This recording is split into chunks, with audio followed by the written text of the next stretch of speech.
खड़े हैं यहाँ पे, बस 2 लाइन कहूंगा, बाकी तो आप लोग ज्यादा सुनना चाहेंगे।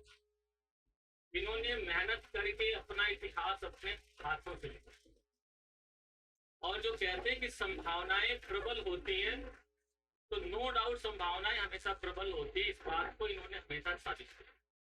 ठीक है, तो ज्यादा समय ना लेते हुए मैं आप लोगों को रूबरू, क्योंकि आप लोग काफी देर से वेट कर रहे हैं, तो मैं चाहूंगा कि आप लोगों को एडजस्ट करें। आपकी जो क्वेरी, जो क्वेश्चन हो, यू मे आस्क, बस हमेशा भाषा की गरिमा का ध्यान रखें, तो क्लास में हमेशा। ठीक है, तो लो भाई संभालो अपना, क्योंकि तुम्हारी क्लास चतुर्थ जा रही है हमारे। ठीक है, तो बच्चों मैं चलूँ, आप लोग हैं, आप रहिए घर में। ठीक है, बैठे रहो, तुम बैठो, चलते में रही हो। ठीक है, हेलो,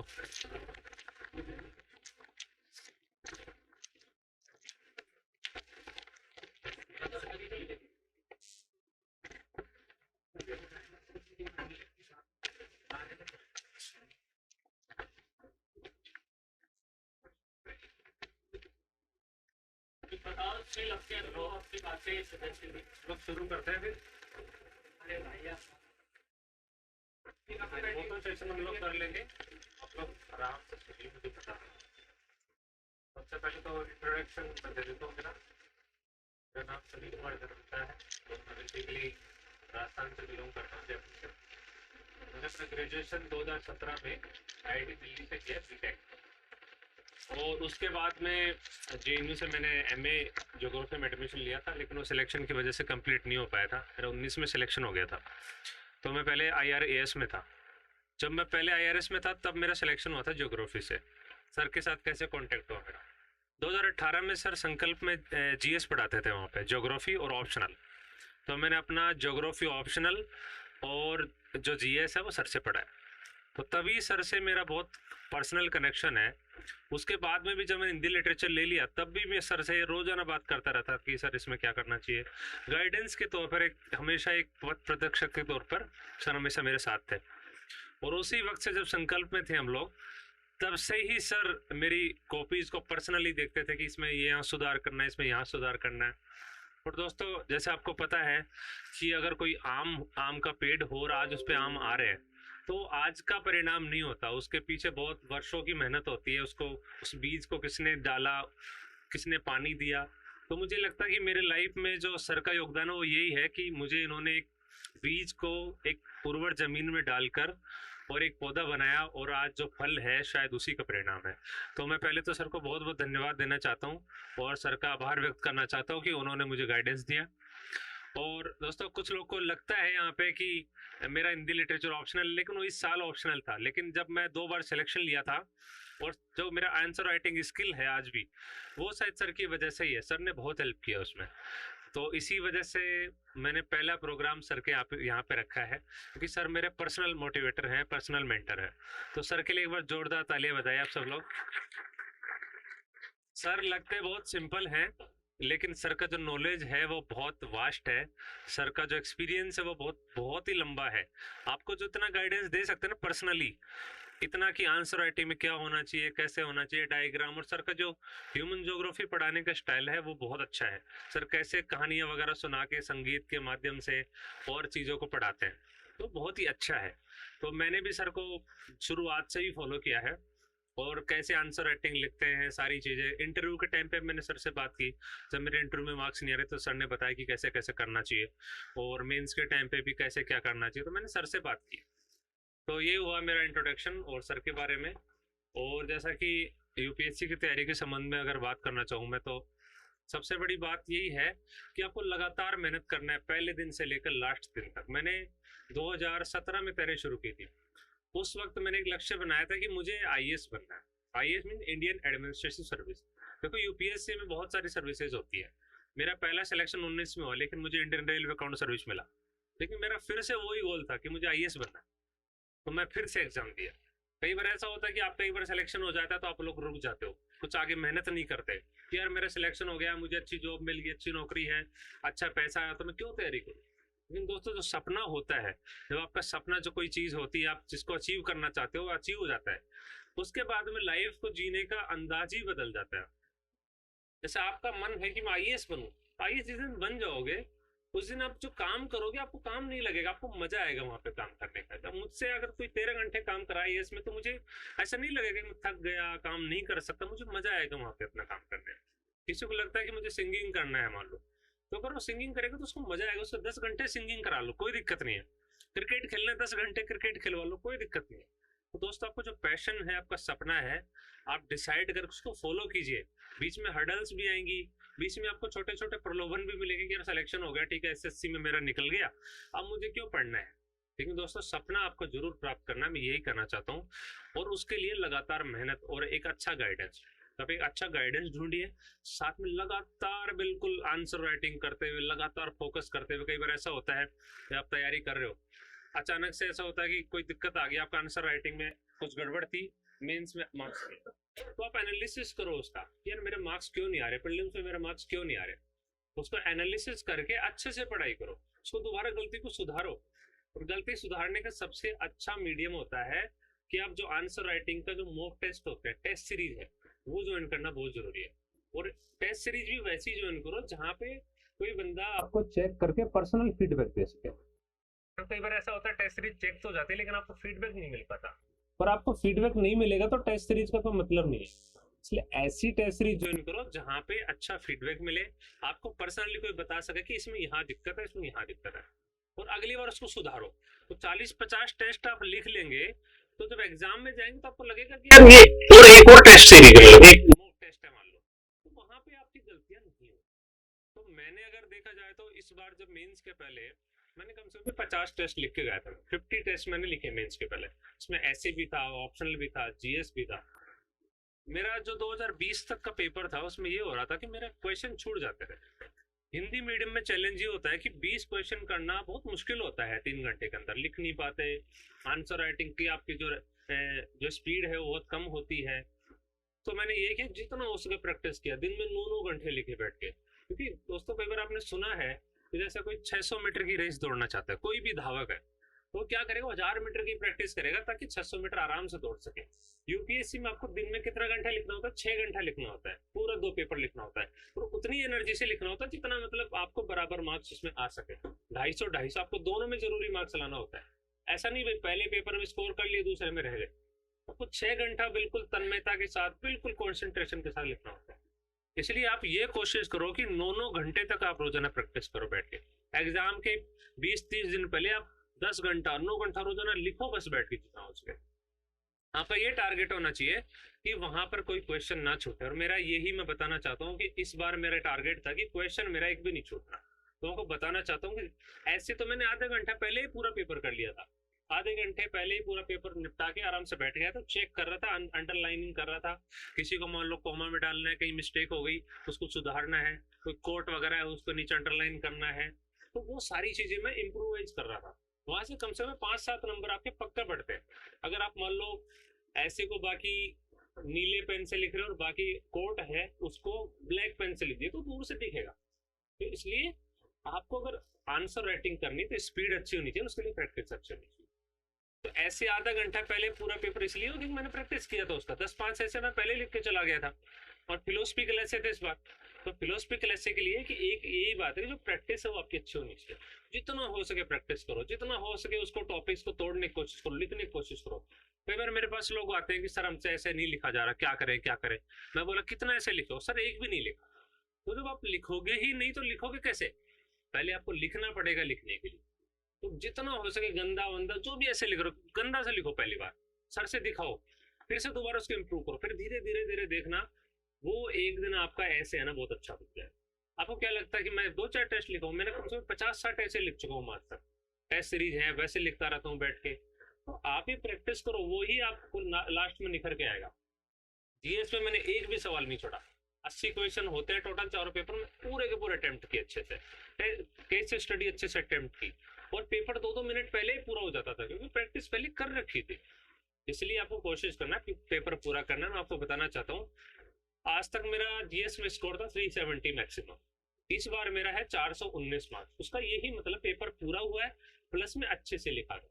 तो आपको यही ध्यान रखना है। प्लस में ऑप्शनल, ऑप्शन का दोस्तों मैं ये कहना चाहता हूँ कि आपका ऑप्शन कोई भी हो, ज्योग्राफी, हिंदी, लिटरेचर, हिस्ट्री, कुछ भी हो आपका, आपको बस ध्यान रखना है कि उसका जो बेसिक्स है, उसका जो कॉन्सेप्ट, कोर कॉन्सेप्ट, उसको पकड़ना है।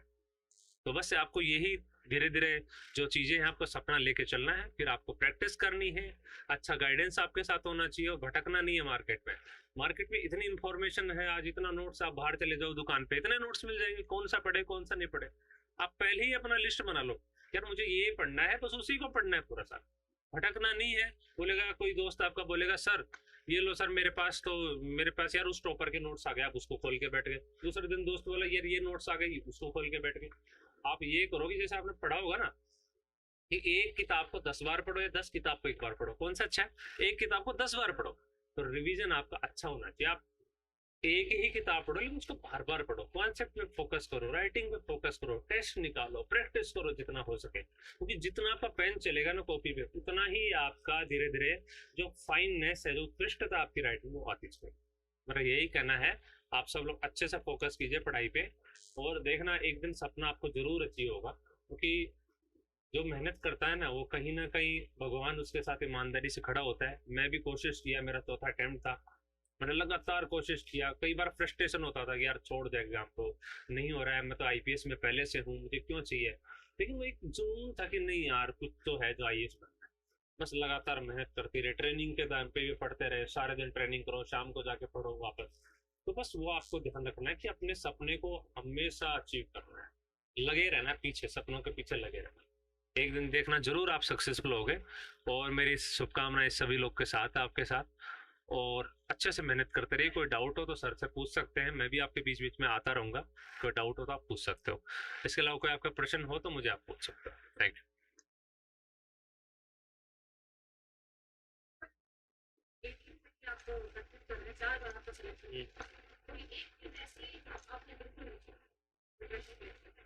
बिल्कुल,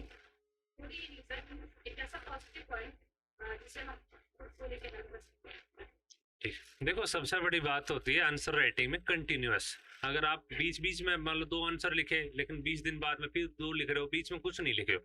यूपीएससी में 2 चीज सबसे बड़ी बात होती है, एक होती है कंसिस्टेंसी, एक होता है डेडिकेशन। आपको लगातार मेहनत करना है, छोटे छोटे डॉट जोड़ते जाना है, कछुए की तरह चलो लेकिन चलना है, खरगोश की तरह नहीं कि एक अचानक से दौड़ लिए फिर 10 दिन रेस्ट ले लिए, फिर अचानक से दौड़ लिए फिर रेस्ट ले लिए। अब कंटिन्यूस राइटिंग करनी है, कंटिन्यूस सुधार करना है, कॉपी बना लो, उसमें लिखते जाओ, आंसर राइटिंग करो, फिर आपका मान लो खराबी है तो अगले पेपर पे फिर से लिखो पेज पे। अब देखोगे ना पहला आंसर लास्ट का आंसर बहुत डिफरेंस होगा उसमें, उसी कॉपी को अपने पास रखिए। तो ये है कंटिन्यूस राइटिंग करते रहना, छोड़ना नहीं। आंसर राइटिंग में ये होता है कि बस क्वेश्चन के डिमांड को पकड़ो, और जो है उसको नॉलेज को स्ट्रक्चर वाइज, कि पहले इंट्रोडक्शन है, फिर मान लो एनालिसिस है, तो पॉजिटिव नेगेटिव, लास्ट में निष्कर्ष है, तो उसको बस लिखते जाओ, धीरे धीरे आपका अच्छा होता जाएगा आंसर राइटिंग। आंसर राइटिंग में कुछ ऐसा नहीं है कि कुछ मतलब कुछ ज्योतिष विज्ञान है या कुछ और है। आपको ये है क्वेश्चन की डिमांड समझनी है, क्वेश्चन क्या पूछ रहा है, क्वेश्चन एनालिसिस करवा रहा है, विवेचना करवा रहा है, टिप्पणी करवा रहा है, उसके अकॉर्डिंग क्वेश्चन को लिख देना है डिमांड के अकॉर्डिंग। ठीक है। कई बार ऐसा होता है कि नॉलेज किसी का ज्यादा होता है लेकिन वो प्रैक्टिस नहीं कर रहा होता है। एग्जाम में क्या होता है, प्रेशर होता है, वहां पे जाकर जो पॉइंट पहले लिखना होता है उसको लास्ट में लिख दिया, जिसको लास्ट में लिखना तो उसको पहले लिख दिया, तो वहां गड़बड़ हो जाता है। अगर आप अच्छी प्रैक्टिस करके जाते हो तो वहां पर आपको पता होगा कि क्वेश्चन को कैसे एनालिसिस करना है, माइंड में ही फ्रेमवर्क बन जाएगा आपके, इस क्वेश्चन में लिखना क्या है। नहीं तो आप पता चला 1-1.5 मिनट तक सोचते रहे कि लिखना क्या है, तब तक टाइम चला गया, क्वेश्चन आपके 2-3 छूट गए, 2-3 छूट गए, मतलब 14 से 15 नंबर का आपको नुकसान हो गया।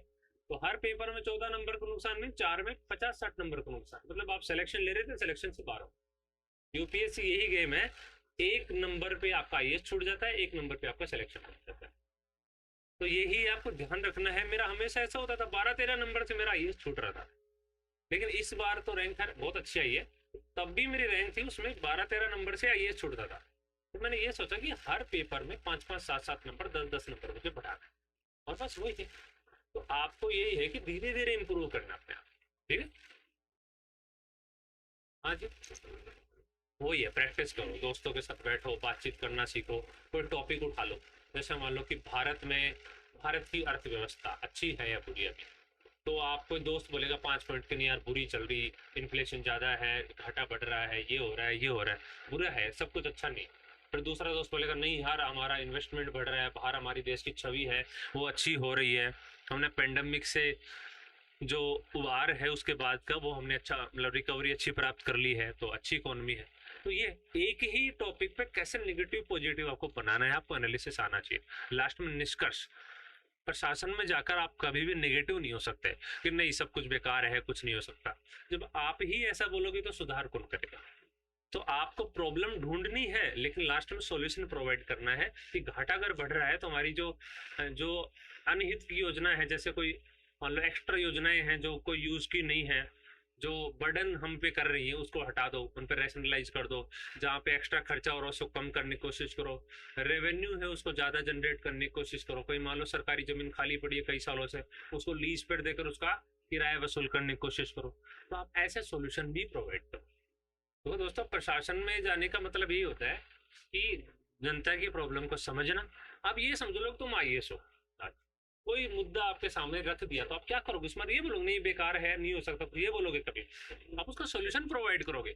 आप अपने आप को एक आईएएस ऑफिसर की जगह रख के सोचिए कि अगर मैं आईएएस ऑफिसर हूँ तो वहां पर क्या निर्णय होगा मेरा। मैं एस्पिरेंट नहीं हूँ, मैं आईएएस ऑफिसर हूँ, तो क्या निर्णय होगा? अगर वो निर्णय अगर आप इंटरव्यू में दोगे ना तो बेस्ट होगा, वही आपको अच्छे मार्क्स दिलाएगा। कभी नेगेटिव नहीं होना है, और जो अपना बोलने का क्षमता है, बोलने की स्किल है, उसको धीरे धीरे इम्प्रूव करना है कि कैसे चीज़ों का जवाब दिया जाता है, पोलाइटली जवाब दिया जाता है। आपसे कोई मान लो उल्टा सवाल पूछ लिया कि आप तो केवल पैसा कमाने के लिए भ्रष्टाचार करने जा रहे हो, आप अचानक से भड़क गए वहां पे, तो नहीं, आपको अपने आप को डिफेंड करना है, अपनी रक्षा करनी है, लेकिन वो पोलाइटनेस के साथ। मुझसे पूछा सवाल उन्होंने इंटरव्यू में कि आप आईआईटी से पढ़े हो, अब आप आईएएस में जा रहे हो, हिंदी लिटरेचर सब्जेक्ट लेके, ज्योग्राफी आपने ली है, तो क्या आईआईटी में जो पैसा आप पे लगा है बर्बाद नहीं हो गया?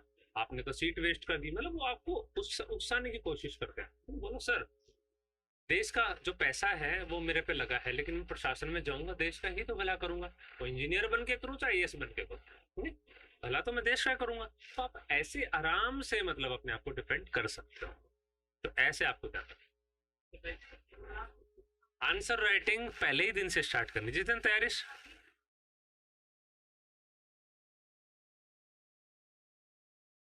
तो आपने मान लो जैसे मान लो टॉपिक पढ़ा चट्टानों की संरचना। एक सवाल देता हूँ कि चट्टानें कितनी प्रकार की होती हैं और उन चट्टानों का वर्णन प्रस्तुत कीजिए। सवाल होगा उसको लिख दीजिए, बस यही सवाल है। आप थोड़ी मतलब एक्स्ट्रा सवाल जो यूपीएससी का पहले दिन सवाल लिखोगे, नहीं, छोटे छोटे सवाल बना के लिखना कोशिश करो।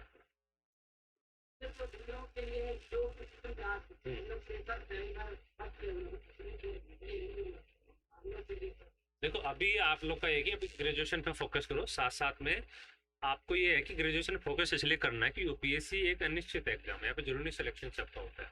तो आप है ना ऐसा बनाइए बैकग्राउंड एकेडमिक कि आप अगर बाद में नौकरी लेना चाहे इसके थ्रू तो वहां पे भी ले सके। ऐसा नहीं हो कि यूपीएससी भी नहीं हो और वहां पे भी कुछ नहीं करता। मैंने आईआईटी में मेरी सीजीपी थी 8.4, मतलब 84% मेरा था आईआईटी में। तो मैंने इसलिए बनाया ना कि यार मान लो यूपीएससी में नहीं हुआ तो मैं कुछ नौकरी प्राप्त करके अपना जीवन तो गुजर बसर कर लूंगा ना। तो आपको ध्यान रखना दोनों तरफ से एक्सीलेंस। आप इंटरव्यू बोर्ड में जाओगे तो आपकी परसेंटेज देखी जाएगी वहां पे। अगर वहां पे 50% मिलेगी तो पूछेगा कि आपने क्या किया ग्रेजुएशन में जाके, नहीं तो उसका पॉजिटिव इफेक्ट पड़ता है। जब मेरा उन्होंने देखा 84% तो उनको लगा कि यार बच्चा मेहनती है, शुरुआत से इसका परसेंटेज अच्छा है, तो बच्चा मेहनती आगे भी मेहनत करेगा। ठीक है, तो वहाँ फोकस करो। साथ साथ में जो बेसिक है यूपीएससी का कि एनसीईआरटी बुक्स हैं, कहीं कहीं से नॉलेज लेके थोड़ा थोड़ा कोशिश करो जानने की यूपीएससी। फिर जैसे सीरियसली प्रिपरेशन करो तो फिर आंसर शुरू करो। चलो एक बार पीछे से पूछ लेते हैं। देखो रिवीजन का मैंने यूट्यूब पे भी मेरी वीडियो बनाई थी कि रिवीजन कैसे किया जाए। उस पर ये है कि आप कोई चीज़ पढ़ते हो 24 घंटे के अंदर आपको उसको दोबारा एक बार देखना है ऊपर से कि यार मैंने क्या किया। और कोई भी कॉन्सेप्ट पढ़ते हो दिमाग में हमारे क्या होता है कि जो कोई भी इंफॉर्मेशन जाती है वो क्या है कि स्ट्रक्चर में जाती है, ए बी सी डी। अगर कोई कड़ी टूट गई ना उस इंफॉर्मेशन में तो वो इंफॉर्मेशन स्टोर ही नहीं होगी दिमाग में। जैसे कंप्यूटर में कोई प्रोग्राम होता है वो एक कोड में जाता है, अगर कोड में कोई कड़ी टूट गई बीच में तो कोड खराब हो जाएगा। इसलिए पूरा कॉन्सेप्ट ऐसा होता है, कॉन्सेप्ट में बहुत सारी कड़ी होती है, बहुत सारे कॉन्सेप्ट के छोटे छोटे पार्ट होते हैं। जैसे मान लो ज्योग्राफी में है वेगनर का सिद्धांत। तो वेगनर के सिद्धांत के छोटे छोटे पार्ट हैं बहुत सारे वेगनर के सिद्धांत को समझने के लिए। तो अगर आपने एक एक पॉइंट को अच्छे से समझ लिया तो दिमाग स्टोर कर लेगा, बहुत लंबे टाइम तक आपको याद रहेगा। आपने मान लो 24 घंटे में रिवीजन कर लिया, फिर 7 दिन में रिवीजन कर लिया, फिर 30 दिन में रिवीजन कैसे हो गया? तो पढ़ के आंसर राइटिंग करके। ठीक है, आंसर राइटिंग करोगे तब भी तो आपका रिवीजन होगा ना। मान लो कोई गलती करोगे, फिर जाके अपनी नोट्स को देखोगे दोबारा तो आपको समझ में आ गया ये गलती हुई है। धीरे धीरे ऐसा होगा दिमाग आपका परमानेंटली उसको स्टोर कर लिया। कोई भी कॉन्सेप्ट समझो, उसको पॉइंट्स को सब पॉइंट्स को अच्छे से समझना है। अगर हम सोचा कि यार ठीक है यार ये तो नहीं आ रहा, एग्जाम में जाओगे वही पॉइंट आपको दिक्कत कर देगा। उसी पॉइंट की वजह से आप पूरा कॉन्सेप्ट समझ नहीं पाओगे, लिख ही नहीं पाओगे। कोशिश करना है कोई भी, देखो करंट अफेयर्स के लिए आप सोर्सेस 3-4 सोर्स ले लो। जैसे एक तो न्यूज़पेपर एनालिसिस देख लो यूट्यूब पे, पढ़ने की जरूरत नहीं है, न्यूज़पेपर बकवास चीजें आती हैं बहुत सारी। आपको जो काम की चीजें वो यूट्यूब पे मिल जाती है आजकल, वो देख लो। एक मैगजीन पढ़ लो मंथली, योजना, कुरुक्षेत्र, मोर देन एनफ है सारी चीज। कोई एक दो वेबसाइट देख लो अच्छे से, मृणाल वगैरह है, वो अच्छे से मतलब वो एक्सप्लेन करते हैं। देखो ये निर्भर करता है कि आंसर का कॉन्टेक्स्ट क्या है।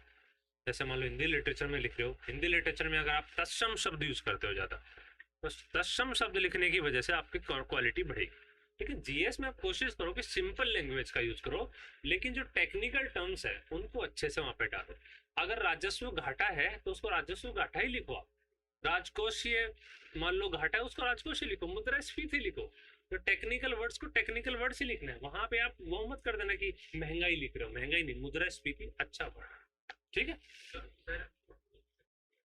इकोनॉमी का देखो थोड़ा सा बेसिक्स पढ़ना पड़ेगा, एनसीईआरटी वगैरह है। और जो इकोनॉमी के बेसिक कॉन्सेप्ट है ना कि इकोनॉमी क्या है, जीडीपी क्या है, जीएनपी क्या है, पहले कॉन्सेप्ट्स को तैयार करो, फिर कॉन्सेप्ट को आपस में जोड़ो कि अगर मेरा जीडीपी बढ़ेगा तो मेरे व्यापार पे क्या प्रभाव पड़ेगा। यूपीएससी में यही सवाल पूछे जा रहे हैं आजकल कि जो एक कॉन्सेप्ट है वो दूसरे से कैसे जुड़ता है। अगर अमेरिका में डॉलर की वैल्यू, मान लो अमेरिका अगर बैंक रेट उनकी बढ़ा देता है तो भारत के व्यापार घाटे पर क्या प्रभाव पड़ेगा। आपको लिंक जोड़ना आना चाहिए। उनका मान लो बैंक रेट बढ़ेगा तो उनका इन्वेस्टमेंट, मान लो पैसा यहाँ से वहां जाएगा, हमारे पास पैसा कम होगा तो हमारा क्या वो व्यापार घाटा बढ़ जाएगा। राजकोषीय हमारा जो फोरेक्स रिजर्व है वो क्या हो जाएगा, घट जाएगा। तो आपको ये सारी चीजें आपस में जोड़ने आना चाहिए। ठीक है, तो इकोनॉमी तभी आएगी। साथ में दूसरा पार्ट जो मेंस में ये चीज नहीं है। मेंस में डेवलपमेंट ये कि अगर सरकार कोई नीति बनाती है, सरकार कोई एग्रीकल्चर पॉलिसी लाती है, सरकार इंडस्ट्रियल पॉलिसी लाती है, सरकार एनपीए के लिए पॉलिसी लाती है, मान लो नॉन परफॉर्मिंग एसेट के लिए, तो उसका क्या जनता पर प्रभाव होगा, पॉजिटिव नेगेटिव एनालिसिस आपको। ठीक है, ये ऐसे पढ़ना। उसके लिए एनसीईआरटी प्लस में कोई स्टैंडर्ड बुक ले लो कोई भी, जैसे रमेश सिंह की बुक है, नोट्स वगैरह कोचिंग के अच्छे होते हैं, उसके बाद प्रैक्टिस करो। सर मैंने 5 दिन को एग्जाम दिया, तो सर जैसे ही एग्जाम होने गए थे तो घबराहट हो गई, आती हुई चीजें भी। कितने टेस्ट किए थे आपने पहले उसके बाद? 10 से कुछ नहीं होगा। मैं जब आपको बताऊं, जब पहली बार एग्जाम देने गया था तो मैं 70 टेस्ट निकाल गया था। कितने? 70। मैं झूठ नहीं बोल रहा हूँ कि मैं तुम्हारे सामने सिलेक्टेड हूँ तो कुछ भी बोल दो। 70 टेस्ट मैंने निकाले थे, और 70 टेस्ट निकालने के बाद में आपको घबराहट हुई। कोशिश करो कि जितना हो सके प्रैक्टिस करो, और वहां पे कूल रहने की कोशिश करो। ये सोचो ये भी एक प्रैक्टिस टेस्ट है, बस इतना ही रह ध्यान तक। नहीं वेल वो होता है, देखो एंग्जाइटी होती है, बहुत बड़ी एग्जाम है। इवन अगर मैं भी अभी एग्जाम देने जाऊँ प्रीलिम्स का तो मुझे भी घबराहट होती है, वो ह्यूमन नेचर है। लेकिन उसको कंट्रोल में रखना। इंसान की जो इंद्रियां होती है, इंसान की जो इमोशंस होता है, जो इंसान कंट्रोल में करता है सफल वही होता है। गुस्सा आएगा आपको, आपको कई बार ज्यादा बहुत सारा डिप्रेशन हो सकता है। तो इमोशनल इंटेलिजेंस क्या है? ये इमोशनल इंटेलिजेंस का टेस्ट है ना आपका, कि आप इमोशंस में बह गए ज्यादा। इंटेलिजेंस आपने दिखा दिखाई, तो यूपीएससी के 4th पेपर में लिखा नहीं इमोशनल इंटेलिजेंस, आप उसका बोलो इमोशंस को कंट्रोल करने के। अगर मुझे डिप्रेशन फील हो रहा है तो मुझे डिप्रेशन को कंट्रोल में कर रहा है, क्योंकि मुझे डिप्रेशन नुकसान पहुंचाएगा। जो चीज मुझे नुकसान पहुंचाएगी उसको कंट्रोल में करना है। अगर मैं गुस्सा, मान लो तुम मेरे एम्प्लॉय हो, मैं ऑफिस का बॉस हूँ, आपने तो गलती की, मैंने आपको सबके सामने बेइज्जती कर दी, तो आपके रिलेशन अच्छे होंगे मेरे साथ? नहीं होंगे। मुझे गुस्से को कंट्रोल करना है, उसका कैसे रचनात्मक इस्तेमाल किया जा सकता है, उसको बुला के ऑफिस में आराम से समझाना है कि तुमने ये गलती की। वही तुम भी करो। एग्जाम में जाते हो तो अपने इमोशंस को कंट्रोल में रखो। तुम्हें ये ध्यान रखना चाहिए कि वहां पे क्यों आया हूँ, उसके पहले सफिशिएंट प्रैक्टिस करते हो। ठीक है,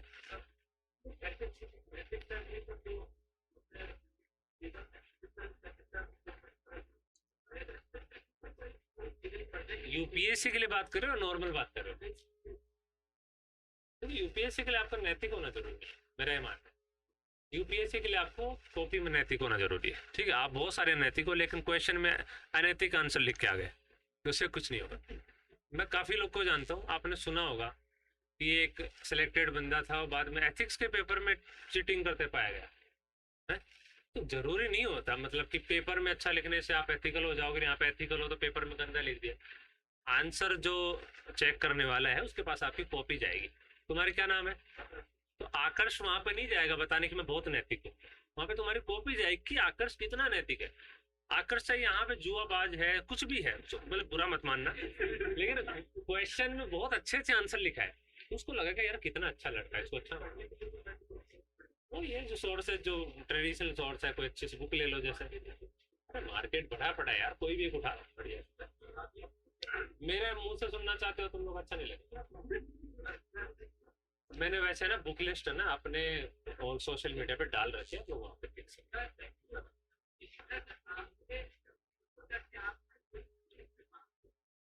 हाँ बिल्कुल आता है माइंड में यार कि मैं आईपीएस हूँ, मैं क्यों मेहनत करूँ भाई, नहीं मेरे पास इतने जॉब है, लाखों लोग का सपना होता है कि आईपीएस बन जाऊँ मैं।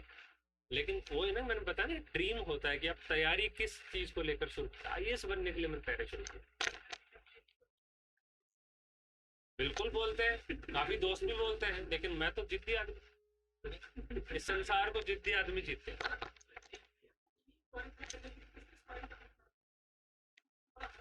पता है तो प्रैक्टिस करो जितना हो सके, प्रैक्टिस करो, बेसिक्स पे फोकस करो, जितना प्रैक्टिस करोगे अच्छा होगा। चीजों को इंटरलिंक करना सीखो, टाइम मैनेजमेंट करो जितना। प्रीलिम्स मुझे आजकल ये लगता है कि नॉलेज का ज़्यादा नहीं रहा है, नॉलेज है आपके पास, लेकिन अगर आप स्मार्ट नहीं है, पेपर को मैनेज करना नहीं जानते, आप फेल हो जाओगे वहाँ पे जाके। इसने बताया ना कि मुझे सब आता था लेकिन वहाँ पे मैनेज नहीं कर पाया। अगर इसको वही पेपर यहाँ दे दिया जाए तो ज़्यादा सवाल सही कर देगा, मतलब नॉलेज इसके पास है लेकिन वो मैनेजमेंट नहीं करता है, तो आपको ध्यान रखने की जो नॉलेज। तुम बताओ पहले। हाँ, केस स्टडी, केस स्टडी का देखो तरीका होता है। केस स्टडी 4-5 प्रकार की होती है, वो तो खैर तीसरी क्लास में आप देखोगे। तो हर केस स्टडी को सॉल्व करने का अलग अलग तरीका होता है, उस तरीकों के अपनाओ और प्रैक्टिस करो उस पर, और सॉल्यूशन जितना हो सके प्रोवाइड करने की कोशिश करो कि जितना मतलब आप चाहोगे कि, जैसे मान लो बोलो कि स्कूल में मिड डे मील, उसमें बच्चा मर गया खा के मिड डे मील, लोग आक्रोश पे हैं, नारेबाजी लगा रहे हैं, आप वहां पे गए और पत्थर फेंक रहे हैं, आपको पत्थर लगे, आप क्या करोगे, गोलीबारी का आदेश दोगे? नहीं दोगे। आप बहुत सारे विकल्प सोचो कि यार मैं सबसे पहले तो कूल रहूंगा, लोगों से बात करने की कोशिश करूंगा, एक विकल्प। दूसरा विकल्प है कि मैं बल प्रयोग करूंगा। तीसरा विकल्प उनके नेता को बुलाऊंगा, बातचीत करूंगा। पांचवा विकल्प है कि उस दिन तो चले जाएंगे, दूसरे दिन आगे कोशिश करेंगे। तो ये कोशिश करो कि एक ही प्रॉब्लम का बहुत सारे विकल्प। आप तो बॉस मान लो कोई मिनिस्टर है, आपने बोला कि ये, अब वो मना कर दिया, अब क्या करोगे, आपके पास दूसरा विकल्प नहीं है। तो आप ये कोशिश करो कि हर सॉल्यूशन का 4-5 विकल्प दो, हर प्रॉब्लम का 4-5 विकल्प दो कि इसमें ये भी हो सकता है, इसमें ये भी हो सकता है, ये भी हो सकता है। तो आपको कौन सा अच्छा करना हो आप चलिए, 4-5 विकल्प दो, लास्ट में बताओ कि तीसरा विकल्प अच्छा है, सर्वश्रेष्ठ है, क्योंकि इसकी इसमें कमियां है। तो हर विकल्प में कोई ना कोई दिक्कत हो, तो ऐसा विकल्प का चुनाव करो जिसमें दिक्कतें कम हो और अच्छा ये ज्यादा। तो लाइफ में कोई भी है ना, ब्लैक एंड व्हाइट नहीं होता, ना सही गलत कोई भी नहीं होता। इसलिए आपको वो लाइफ जीनी है जिसमें सही ज्यादा हो, गलत ना हो, ठीक है। यही ध्यान रखना केस स्टडी।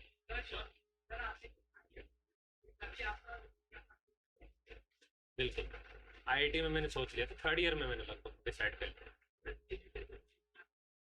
अरे बहुत, और मतलब मोर देन एनफ है।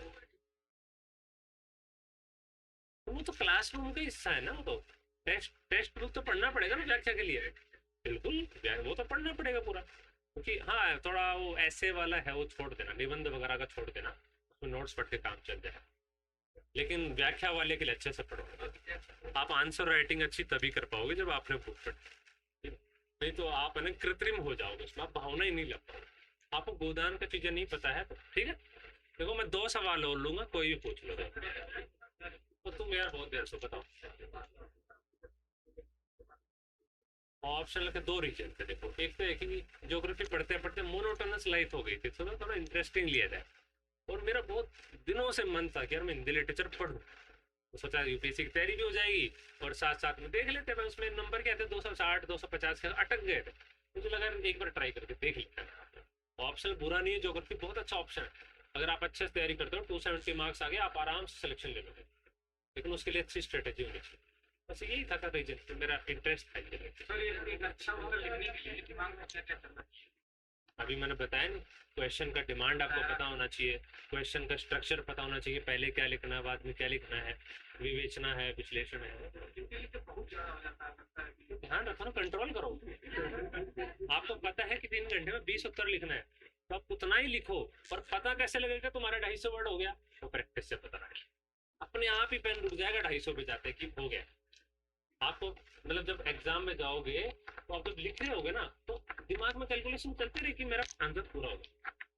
भावनाओं को कंट्रोल करो, क्वेश्चन में डिमांड है उतना।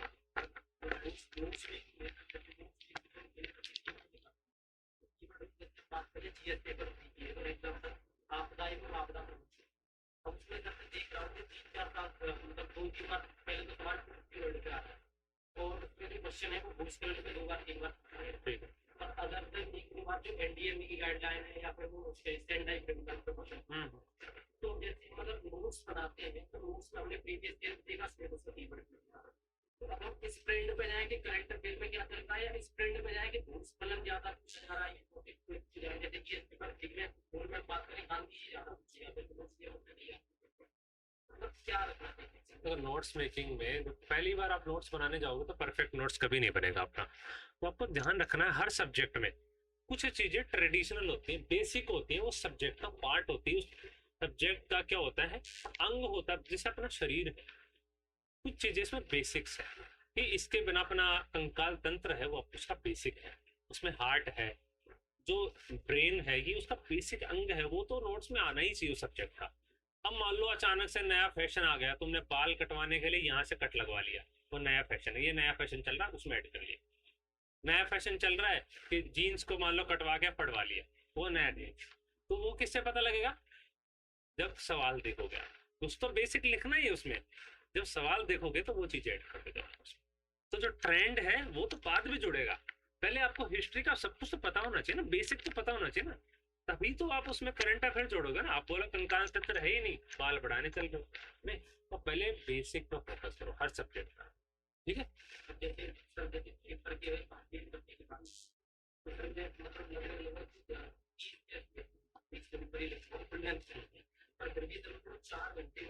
नहीं नहीं, कोशिश करो, इसका विकल्प ही नहीं, आपको 3 घंटे में करना कुछ भी। फ्लो चार्ट करो, बिल्कुल करो, क्या दिक्कत है। लास्ट के 1-2 सवाल में तो मतलब ज्यादातर ऐसा होता है, सब टाइम बचता नहीं वहाँ पे, तो फ्लो चार्ट डायग्राम से काम चला लो।